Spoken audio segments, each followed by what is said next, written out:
आप सबका भगवती चैनल में स्वागत है। आज हम आप लोग को श्रीमद् भागवत महापुराण प्रथम खंड हिंदी में चतुर्थ अध्याय सुना रही हूँ, गोकर्ण पाख्यान। अगर आप लोग को ये वीडियो पसंद आए तो लाइक कीजिएगा और मेरे चैनल को सब्सक्राइब कीजिएगा, बेल आइकन दबाइएगा। सूत जी कहते हैं, मुनिवर, उस समय अपने भक्तों के चित्त में अलौकिक भक्ति का प्रादुर्भाव हुआ देख भक्त वत्सल श्री भगवान अपना धाम छोड़कर वहाँ पधारे। उनके गले में बनमाला शोभा पा रही थी और श्री अंग सजल जलधर के समान श्याम वर्ण था। उस पर मनोहर पीताम्बर सुशोभित था। कटी प्रदेश करधनी की लड़ियों से सुसज्जित था। सिर पर मुकुट की लटक और कानों में कुंडलों की झलक देखते ही बनती थी। वे त्रिभंग ललित भाव से खड़े हुए चित्त को चुराए लेते थे। वक्षः स्थल पर कौस्तुभ मणि दमक रही थी। सारा श्री अंग हरि चंदन से चर्चित था। उस शोभा की शोभा क्या कहे, उसने तो मानो करोड़ों कामदेवों की रूप माधुरी छीन ली थी। वे परमानंद चिन्ह मूर्ति मधुराती मधुर मुरलीधर ऐसी अनुपम छवि से अपने भक्तों के निर्मल चित्तों में आविर्भूत हुए। भगवान के नित्य लोक निवासी लीला परिकर उद्धवादी वहाँ गुप्त रूप से उस कथा को सुनने के लिए आए हुए थे। प्रभु के प्रकट होते ही चार ओर जय हो की ध्वनि होने लगी। उस समय भक्ति रस का अद्भुत प्रवाह चला। बार बार अबीर गुलाल और पुष्पों की वर्षा तथा शंख ध्वनि होने लगी। उस सभा में जो लोग बैठे थे उन्हें अपने देह गेह और आत्मा की भी कोई सुध न रही। उनकी ऐसी तन्मयता देखकर नारद जी कहने लगे, मुनीश्वर गण, आज सप्ताह श्रवण की मैंने यह बड़ी ही अलौकिक महिमा देखी। यहाँ तो जो बड़े मूर्ख दुष्ट और पशु पक्षी भी हैं वे सभी अत्यंत निष्पाप हो गए हैं। अतः इसमें संदेह नहीं कि कलिकाल में चित्त की शुद्धि के लिए इस भागवत कथा के समान मृत्युलोक में पाप पुंज का नाश करने वाला कोई दूसरा पवित्र साधन नहीं है। मुनिवर, आप लोग बड़े कृपालु हैं। आपने संसार के कल्याण का विचार करके यह बिल्कुल निराला ही मार्ग निकाला है। आप कृपया यह तो बताइए कि इस कथारूप सप्ताह यज्ञ के द्वारा संसार में कौन कौन लोग पवित्र हो जाते हैं। सनकादि ने कहा, जो लोग सदा तरह तरह के पाप किया करते हैं, निरंतर दुराचार में ही तत्पर रहते हैं और उल्टे मार्गों से चलते हैं तथा जो क्रोधाग्नि में जलते रहने वाले कुटिल और काम परायण है, वे सभी इस कलयुग में सप्ताह यज्ञ से पवित्र हो जाते हैं। जो सत्य से च्युत, माता पिता की निंदा करने वाला, तृष्णा के मारे व्याकुल, आश्रम धर्म से रहित, दंभी, दूसरों की उन्नति देखकर कूढ़ने वाला और दूसरों को दुख देने वाला है, वे भी कलयुग में सप्ताह यज्ञ से पवित्र हो जाते हैं। जो मदिरापान, ब्रह्म हत्या, सुवर्ण की चोरी, गुरु स्त्री गमन और विश्वासघात, ये 5 महापाप करने वाले, छल, छद्म परायण, कुर, पिशाचों के समान निर्दयी, ब्राह्मणों के धन से पुष्ट होने वाला और व्यभिचारी हैं, वे भी कलयुग में सप्ताह यज्ञ से पवित्र हो जाते हैं। जो दुष्ट आग्रह पूर्वक सर्वदा मन, वाणी या शरीर से पाप करते रहते हैं, दूसरे के धन से ही पुष्ट होते हैं तथा मलिन मन और दुष्ट हृदय वाले हैं, वे भी कलयुग में सप्ताह यज्ञ से पवित्र हो जाते हैं। नारद जी, अब हम तुम्हें इस विषय में एक प्राचीन इतिहास सुनाते हैं। उसके सुनने से ही सब पाप नष्ट हो जाते हैं। पूर्व काल में तुंगभद्रा नदी के तट पर एक अनुपम नगर बसा हुआ था। वहाँ सभी वर्णों के लोग अपने अपने धर्मों का आचरण करते हुए सत्य और सत्य कर्मों में तत्पर रहते थे। उस नगर में समस्त वेदों का विशेषज्ञ और स्रोत स्मार्त कानों में निपुण एक आत्मदेव नामक ब्राह्मण रहता था। वह साक्षात दूसरे सूर्य के समान तेजस्वी था। वह धनी होने पर भी भिक्षाजीवी था। उसकी प्यारी पत्नी धुंधली कुलीन एवं सुंदरी होने पर भी सदा अपनी बात पर अड़ जाने वाली थी। उसे लोगों की बात करने में सुख मिलता था। स्वभाव था क्रूर, प्रायः कुछ न कुछ बकवाद करती रहती थी। गृह कार्य में निपुण थी, कृपण थी और थी झगड़ालू भी। इस प्रकार ब्राह्मण दंपति प्रेम से अपने घरों में रहते और विहार करते थे। उनके पास अर्थ और भोग विलास की सामग्री बहुत थी। घर द्वार भी सुंदर थे, परंतु उससे उन्हें सुख नहीं था। जब अवस्था बहुत ढल गई तब उन्होंने संतान के लिए तरह तरह के पुण्य कर्म आरंभ किए और वे दीन दुखियों को गौ, पृथ्वी, सुवर्ण और वस्त्रादि दान करने लगे।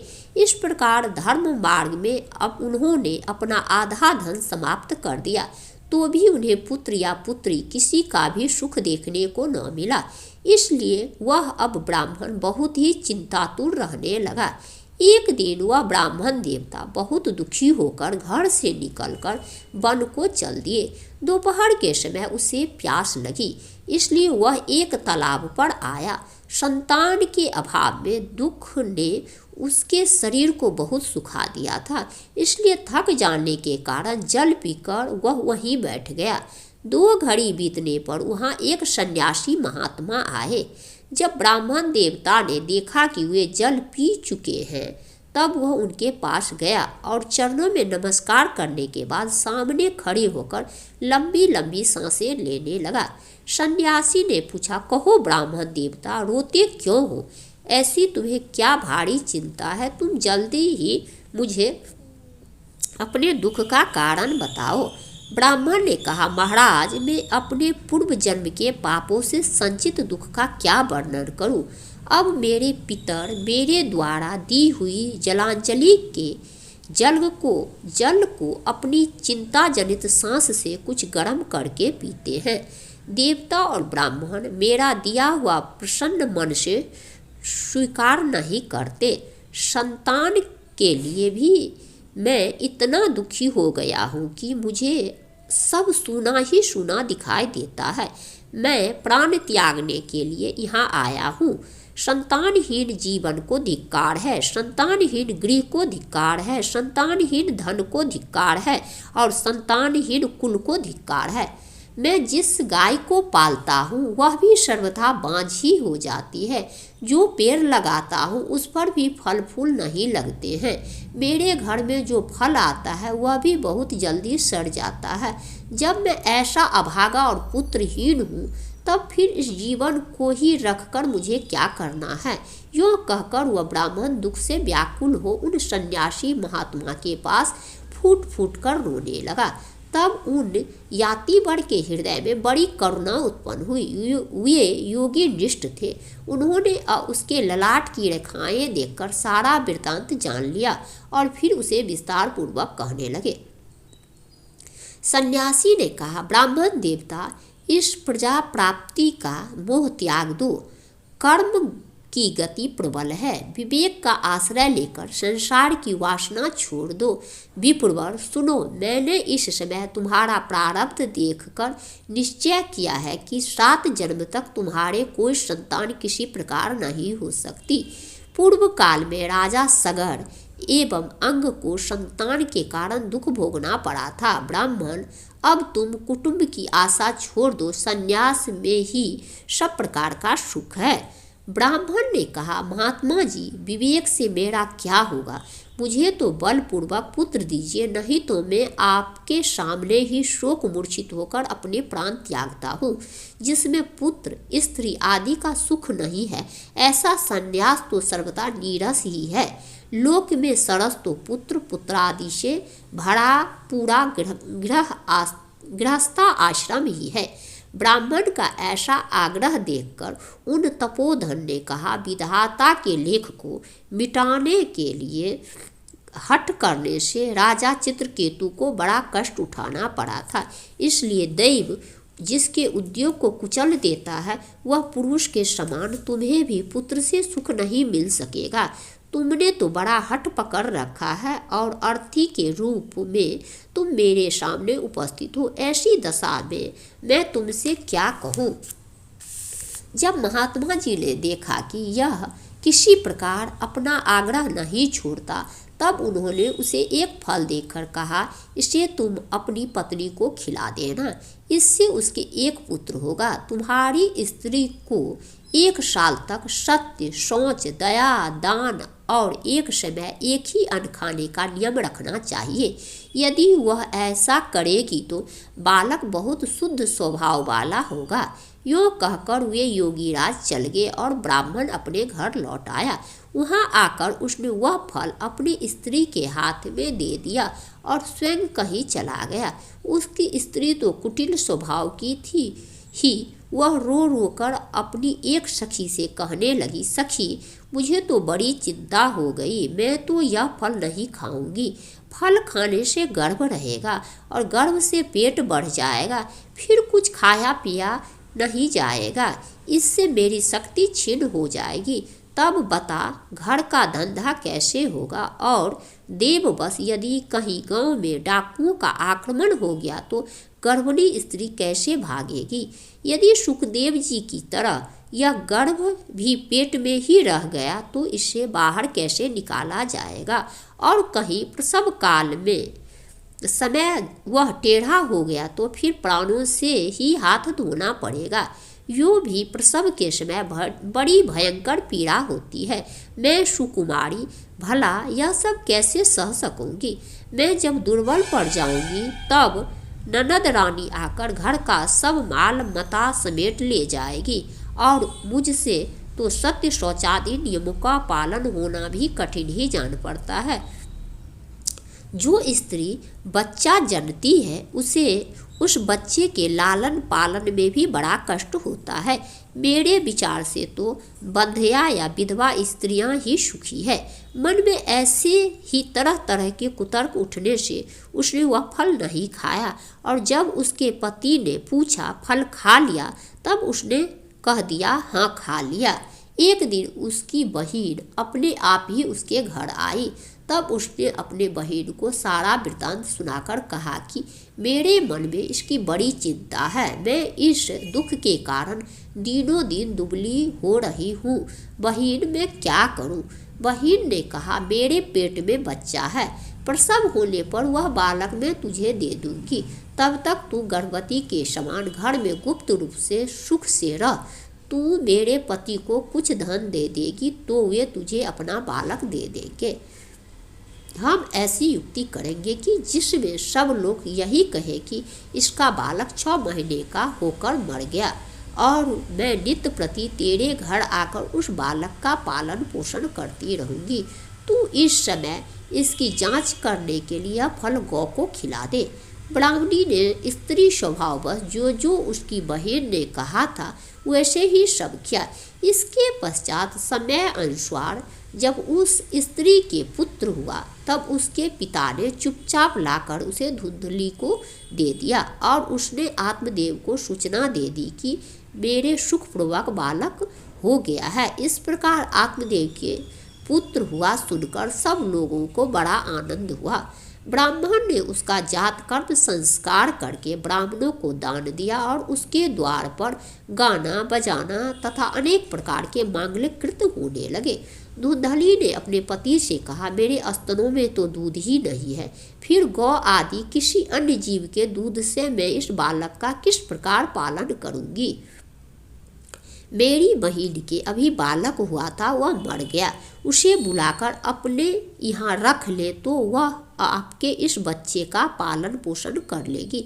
तब पुत्र की रक्षा के लिए आत्मदेव ने वैसा ही किया तथा माता धुंधली ने उस बालक का नाम धुंधकारी रखा। उसके बाद 3 महीना बीतने पर उस गौ के भी एक मनुष्याकार बच्चा हुआ। वह सर्वांग सुंदर, दिव्य, निर्मल और सुवर्ण की सी कांति वाला था। उसे देखकर ब्राह्मण देवता को बड़ा आनंद हुआ। उसने स्वयं ही उसके सब संस्कार किए। इस समाचार से और सब लोगों को भी बड़ा आश्चर्य हुआ और वे बालक को देखने के लिए आए तथा आपस में कहने लगे, देखो भाई, अब आत्मदेव का कैसा भाग्य उदय हुआ है कैसे आश्चर्य की बात है कि गौ के भी ऐसा दिव्य रूप बालक उत्पन्न हुआ है। देव योग से इस गुप्त रहस्य को किसी को भी पता न लगा। आत्मदेव ने उस बालक के गौ के से कान देखकर उसका नाम गोकर्ण रखा। कुछ काल बीतने पर वे दोनों बालक जवान हो गए। उनमें गोकर्ण तो बड़ा पंडित और ज्ञानी हुआ, किंतु धुंधकारी बड़ा ही दुष्ट निकला। स्नान शौचादि ब्राह्मणोचित आचारों का उसमें नाम भी न था और न खान पान का ही कोई परहेज था। क्रोध उसमें बहुत बढ़ा चढ़ा था। वह बुरी बुरी वस्तुओं का संग्रह किया करता था। मुर्दे के हाथ से छुआया हुआ अन्न भी खा लेता था। दूसरों की चोरी करना और सब लोगों से द्वेष बढ़ाना उसका स्वभाव बन गया था। छिपे छिपे वह दूसरों के घरों में आग लगा देता था। दूसरों के बालकों को खिलाने के लिए गोद में लेता और उन्हें चट कुएं में डाल देता था। हिंसा का उसे व्यसन सा हो गया था। हर समय वह अस्त्र शस्त्र धारण किए रहता और बेचारे अंधे और दीन दुखियों को व्यर्थ तंग करता। चंडालों से उसका विशेष प्रेम था। बस हाथ में फंदा लिए कुत्तों की टोली के साथ शिकारी की टोह में घूमता रहता। वैश्यों के जाल में फंसकर उसने अपने पिता की सारी संपत्ति नष्ट कर दी। एक दिन माता पिता को मार पीट कर घर में सब बर्तन उठा ले गया। इस प्रकार जब सारी संपत्ति स्वाहा हो गई तब उसका कृपण पिता फूट फूट कर रोने लगा और बोला, इससे तो इसकी माँ को बाँच रहना ही अच्छा था। कुपुत्र तो बड़ा ही दुखदायी होता है। अब मैं कहाँ रहूँ, कहाँ जाऊँ? मेरे इस संकट को कौन काटेगा? हाय, मेरे ऊपर तो बड़ी विपत्ति आ पड़ी। इस दुख के कारण अवश्य मुझे एक दिन प्राण छोड़ने पड़ेंगे। उसी समय परम ज्ञानी गोकर्ण जी वहाँ आए और उन्होंने पिता को वैराग्य का उपदेश करते हुए बहुत समझाया। वे बोले, पिताजी, यह संसार असार है। यह अत्यंत दुखरूप और मोह में डालने वाला है। पुत्र किसका, धन किसका, स्नेहवान पुरुष रात दिन दीपक के समान जलता रहता है। सुख न तो इंद्र को है और न चक्रवर्ती राजा को ही। सुख है तो केवल विरक्त एकांत जीवी मुनि को। यह मेरा पुत्र है, इस अज्ञान को छोड़ दीजिए। मोह से नरक की प्राप्ति होती है। यह शरीर तो नष्ट होगा ही, इसलिए सब कुछ छोड़कर वन में चले जाइए। गोकर्ण के वचन सुनकर आत्मदेव वन में जाने के लिए तैयार हो गए और उनसे कहने लगा, बेटा, वन में रहकर मुझे क्या करना चाहिए, यह मुझसे विस्तार पूर्वक कहो।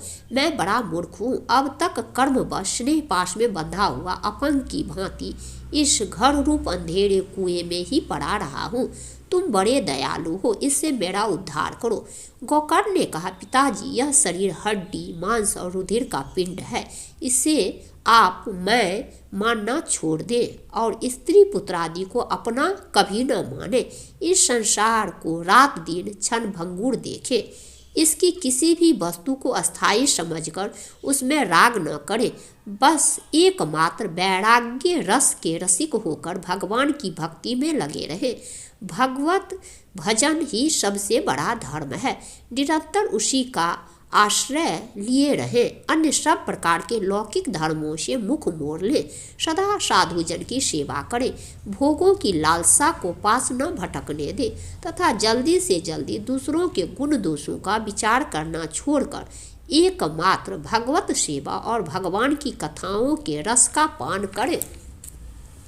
इस प्रकार पुत्र की वाणी से प्रभावित होकर आत्मदेव ने घर छोड़ दिया और वन की यात्रा की।